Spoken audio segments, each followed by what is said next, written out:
So much of the ritual experience, and you got me thinking about this, is very internal and it's unique to the individual. And there'll be times when I'm out for a run in the morning and I'll start thinking about a part of our ritual. I was like, I never really thought about it that way before. Sometimes it's just a line and like what the deeper meaning of it or multiple ways that you could express that. Um, in books like this, what I like about it is that you're giving me another thing to think about, the same thing that I thought I've already thought about 1,000 times. Yeah. And you state that, and when you're reading the novel, you'll say that the purpose of this is to stoke the imagination into greater contemplation.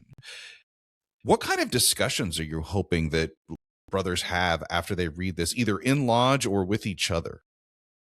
So, the greatest tribute I had alluded to, someone gets inspired enough to create their own art, written, whatever it is, whatever their medium they're into, but says, I'm inspired to push my comfort zone, right? Because my whole career has been based on human performance, either physically, emotionally, management training, sales training. I've done all of that in my 35-year career.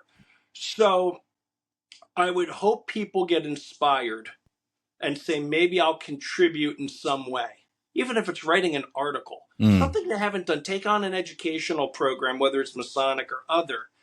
But, the thing that I love is I love when someone brings up a specific part and tells me, we discuss it.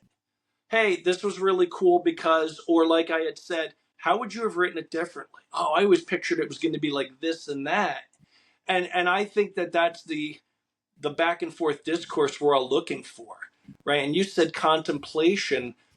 I want someone to read and just go, I didn't consider that, and I'm glad I am considering it.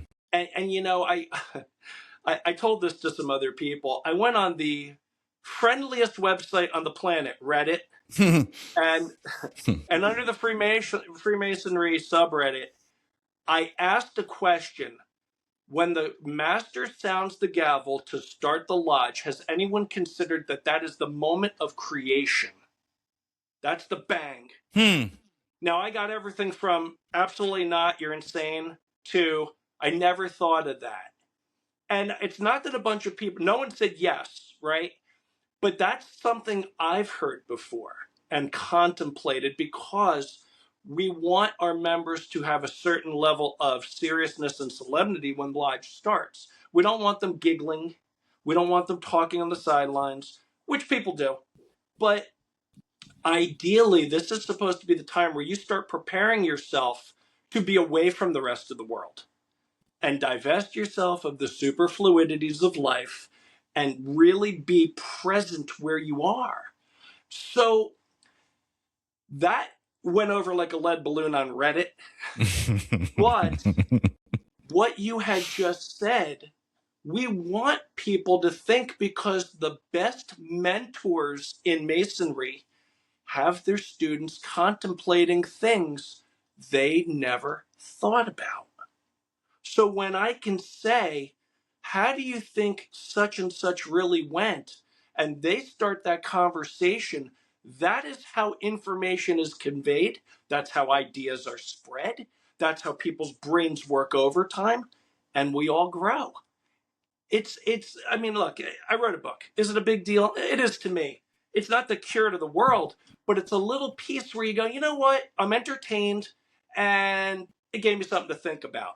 That's, like I said, that's good enough, right? I'm here to entertain, but I really love Masonry so much, and I love talking about Masonry, and the ritual is what really ties us all together until we get to know each other as friends.